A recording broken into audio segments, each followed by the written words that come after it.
Well, I was 16 and it was a nice warm day, normal day. There was no idea it was going to happen. The room was already prepared for our cutting, because in Sierra Leone we call it the cutting. So in that room, as I laid on the floor, another friend of my mom, who's quite big, she sat on my chest. She almost is sitting to keep me quiet from screaming because I was fighting and like, what's going on? And at the same time, people are pulling my clothing and pulling my knickers. She came in with the knives and little blades in her hand, and a cloth was put in my mouth so I couldn't scream. And my legs were spread apart, and I felt a sharp cut in between my legs. And after that, I screamed. I screamed so loud. As I speak to you, I can still feel the blade going through my skin.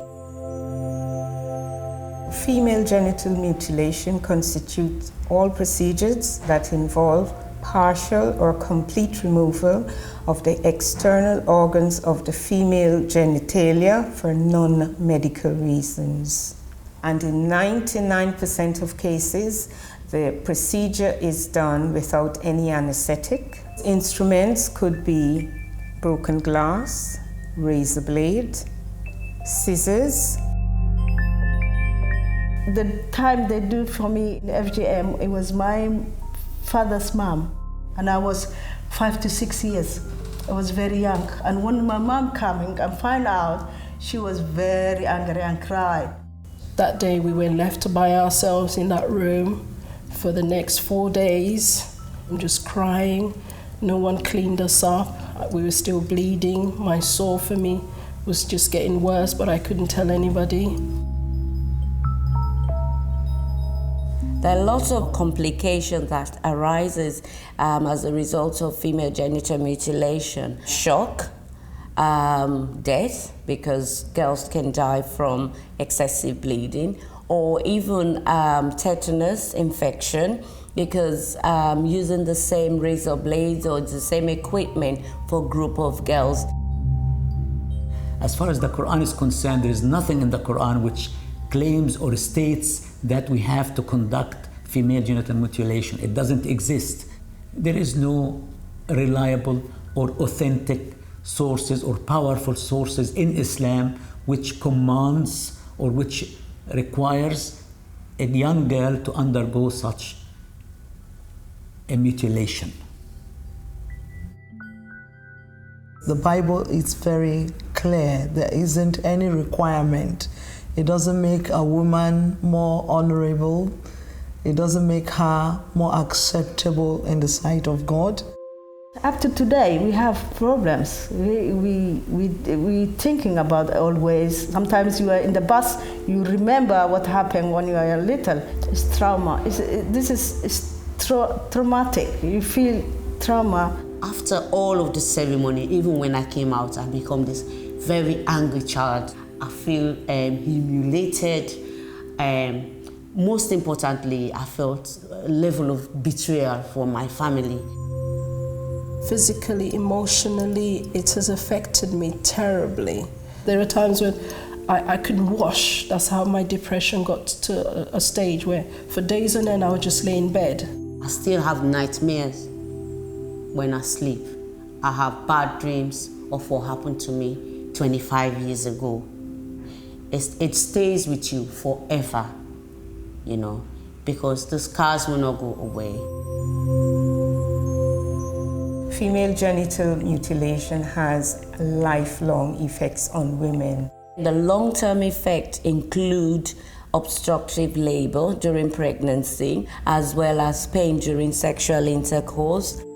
When I was having my 11-year-old daughter here in the United Kingdom at St. Thomas's Hospital, I was there for 4 days in labor because the area where they cut, that's the area that was supposed to stretch open. And because of the tissue and the way I was cut, there was no way for it to stretch.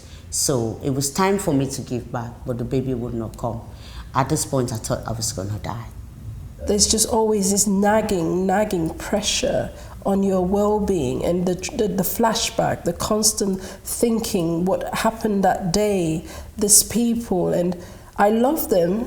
I love my aunt. I love everybody. I loved my grandmother. But I don't think they know what it means to have to go through this later on. They say it's a good thing, but nothing was good for me. Sometimes people do things not because they want to do wrong, but because that's all they've known. That's all they've seen. Sometimes they don't even know why they do it. And I think we now need to begin to speak to people one-on-one. I think we need to communicate more with communities. My message is, don't do it. You are damaging your daughter's physical and mental health. We love our children. We want everything and every good thing for them. So we need to keep them safe and happy. It is illegal in the UK. How many people are aware that it's illegal? How many people are aware that if they send their daughter on holiday to Egypt to get her circumcised there and come back, they have committed a crime? How many people? Not that many. How do you advertise? How do you tell people it is a crime?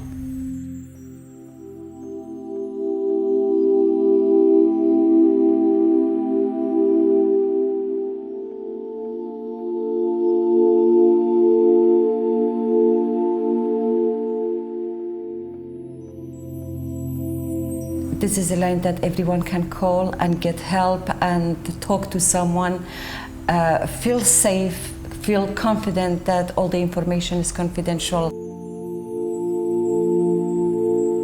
The person they will speak to will be very friendly, non-judgmental, understand that they might be struggling and that they might be worried about the shame associated, but we will not judge, we will just be there to listen and help as much as we can.